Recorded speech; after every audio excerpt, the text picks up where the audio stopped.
आप नीतीश कुमार के सिपह सलार हो सकते हैं, आप ठेकेदार हो सकते हैं, आप भारतीय जनता पार्टी के नेता और भारत सरकार में गृह राज्य मंत्री आदरणीय नित्यानंद राय जी पर बोलने का कोई अधिकार नहीं है। ललन सिंह जी, आप यह मत भूलिए, आपका काम ठेकेदारी दिलवाना और लोगों को गलत फंसाना, यह दो काम छोड़ करके आपका कोई काम बगैर भारतीय जनता पार्टी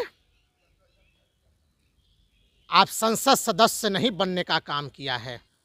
2024 लोकसभा चुनाव से पहले राजनीतिक बयानबाजी जो है काफ़ी तेज हो गई है। आपको बता दें कि कुछ दिन पहले ही नित्यानंद राय के नेतृत्व में झलकारी बाई जयंती समारोह का आयोजन किया गया था, जिसमें काफ़ी कम संख्या में वहां पे दर्शक मौजूद थे। इसके बाद जेडीयू के राष्ट्रीय अध्यक्ष ललन सिंह ने कटाक्ष करते हुए कहा कि इन लोग लाज शर्म घोर के पी गए हैं। यानी नित्यानंद राय को लेकर के कहा गया कि ये लोग लाज शर्म घोर के पी गए हैं, इनमें कोई लज्जा बची हुई नहीं है, ये लोग सिर्फ विवादित बयान देने के लिए जाने जाते हैं। इन्हीं तमाम मुद्दे पर बात करने के लिए हमारे साथ मौजूद हैं भाजपा के प्रवक्ता पीयूष शर्मा जी।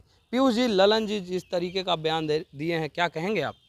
देखिए, जनता दल यू के राष्ट्रीय अध्यक्ष ललन सिंह जी को भारतीय जनता पार्टी के नेता और भारत सरकार में गृह राज्य मंत्री आदरणीय नित्यानंद राय जी पर बोलने का कोई अधिकार नहीं है।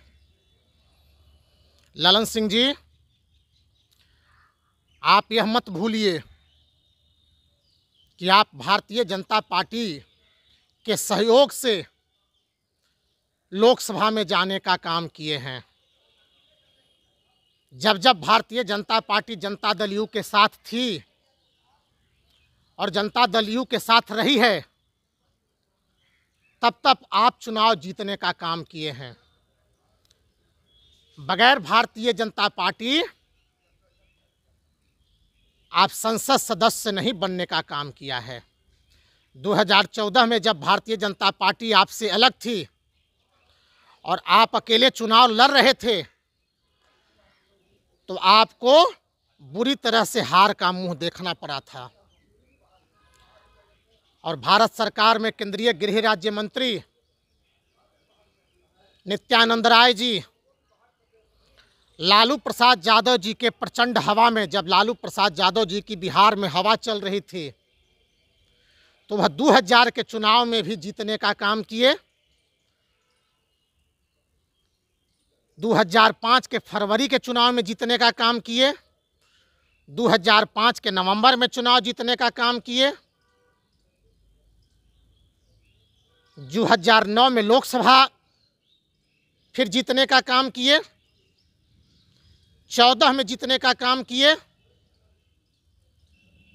ललन सिंह जी, आप भूल रहे हैं कि भारतीय जनता पार्टी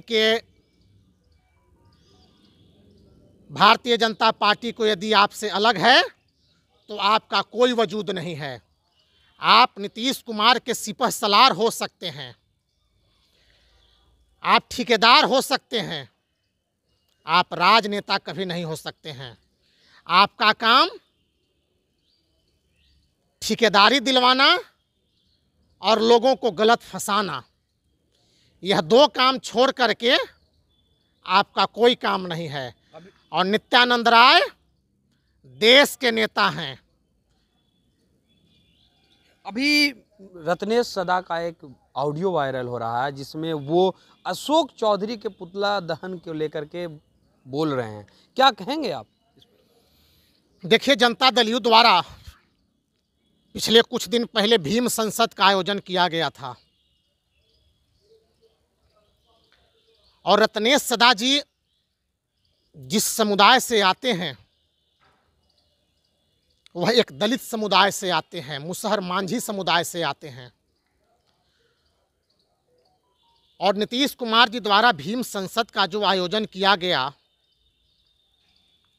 जिसके नेता अशोक चौधरी थे, और उस मंच पर माननीय मुख्यमंत्री नीतीश कुमार जी बैठे हुए थे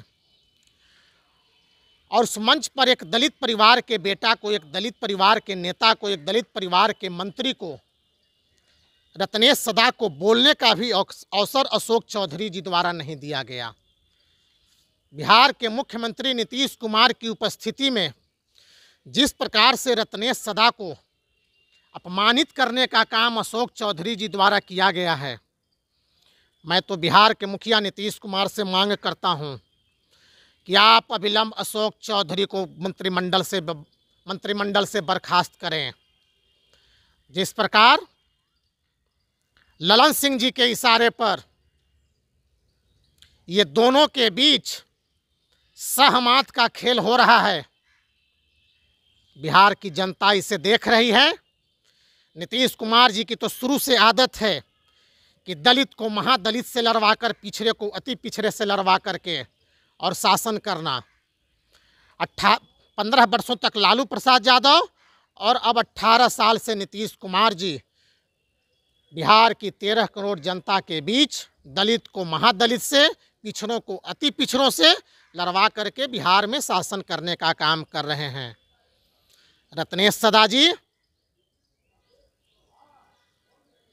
को यदि प्रतिष्ठा बचानी है तो अविलंब उन्हें मंत्रिमंडल पद से रिजाइन दे करके और जंग के मैदान में, अशोक चौधरी के मैदान में कूद जाना चाहिए। नीतीश कुमार के खिलाफ मैदान में कूद जाना चाहिए।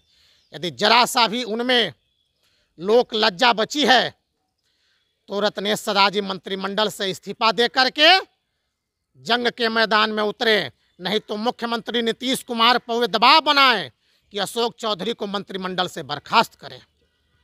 ये थे हमारे साथ भाजपा के प्रवक्ता पीयूष शर्मा, जिन्होंने सीधे तौर पे ये कहा कि रत्नेश सदा में अगर थोड़ी सी भी लोक लाज बची हुई है तो वो अपने मंत्री पद से इस्तीफा दे दे, क्योंकि जिस तरीके से भीम संसद कार्यक्रम के दौरान उन्हें अशोक चौधरी के द्वारा अपमानित किया गया था, ये काफ़ी दुर्भाग्यपूर्ण है। और बिहार के मुख्यमंत्री नीतीश कुमार हमेशा दलितों को दबा के, दलितों को लड़ा करके ही राजनीति करते हैं। इस तरह के तमाम अपडेट के लिए देखते रहें मीडिया दर्शन। धन्यवाद।